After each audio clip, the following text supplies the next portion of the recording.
જય દ્વારકાધીશ અને જય શ્રી રામ બધાને। તો આપણા ત્રીજા વ્લોગમાં હાર્દિક સ્વાગત છે। તો અત્યારે હું ઘરે આવ્યો હતો। તે ઘરે આવ્યો મારી મમ્મી દવાખાનેથી આવ્યા હતા તો એ ટીકડા દેખાડતા હતા। તો હું બધા ટીકડા જોઈને પછી મેં કીધું કપડાં બપડા બદલાવીને પછી મોળવી સારું હાલો। તો અત્યારે પ્રિન્સલાની ઘરે જતા હતા તો મેં કીધું વ્લોગની ક્લિપ લઈ લેવી। તો શેરીમાં જોઈ તો કોઈ નહોતું, બધા સૂઈ ગયા હોય, 2 વાગ્યા હોય કે નહીં એટલે સૂઈ જતા। તો સારું હાલો પછી મળીએ। તો પછી ઠેઠા કાનો બોલાવા આવ્યો તો એ યાદ આવ્યું કે વ્લોગ ઉતારવાનો છે। તો પછી કે પીઝા લેવા જવા, તો અમે પીઝા લેવા જતા હતા। તો એ તો શર્મા હોતો હતો વ્લોગમાં। તો સારું હાલો મળીએ। તો અત્યારે પીઝા પાર્સલ કરાવી દીધા, ત્યાં તો ન ઉતારવાનું વ્લોગ। તો પછી જો અત્યારે 1 પીસ વધ્યું પીઝાનું। તો સારું હાલો।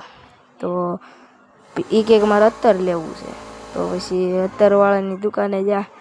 તો આ ભાઈબંધની જ હતી, આ ભૌતિક હતો, આ એની દુકાન છે। તો આ કાનો ભૌતિકને બધા બેઠા હતા।